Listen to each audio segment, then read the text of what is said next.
আমাদের প্রত্যেকটা মুহূর্তে যখন খুব রাগ হচ্ছে বা অহংকার হচ্ছে বা সমস্ত কিছু এই ভেতরের জিনিসগুলো আমাদের কুড়ে কুড়ে খাচ্ছে, এর থেকে মুক্তির উপায় কি?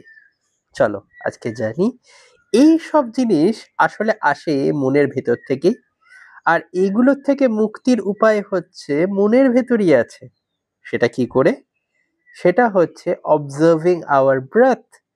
আমাদের শ্বাস প্রশ্বাসকে অবজার্ভ করে।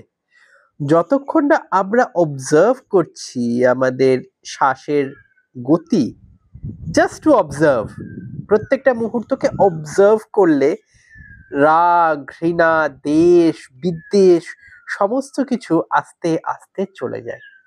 হ্যাঁ, এটাতে টাইম লাগে, কিছুটা টাইম লাগে, কারণ আমাদের মধ্যে রাগ ঘৃণা বশবর্ত হয়ে আমরা অনেক কিছু করে ফেলি।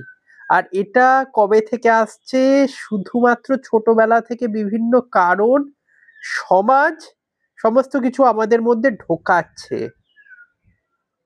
প্রত্যেকটা জিনিস, এই অহংকার, হিংসা, হানাহানি, আত্মশ্লাঘা, এগুলো মনের ভেতরই বাস করছে।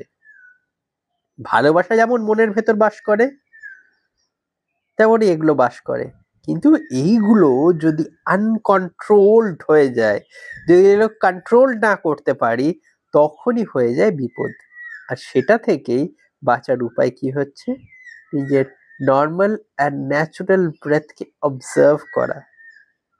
আমরা এখনকার দিনে এই কেওটিক লাইফস্টাইলের জন্য অনেক কিছু পারি না, কিন্তু এটা যদি না করতে পারি, বনের দাবানল তৈরি হয় একটা আগুনের ফুলকি দিয়ে, সারা বনকে জঙ্গলকে নষ্ট করে দিতে পারে। এক্স্যাক্টলি আমাদের এই হিংসা, হানাহানি, এই রাগ, এইগুলো যদি কন্ট্রোল না করতে পারি, তাহলে এই পুরো আমাদের আমাদের নিজেদের ক্ষতি হয় সব থেকে প্রথমে।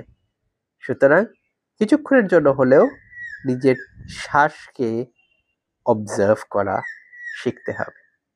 নমস্কার।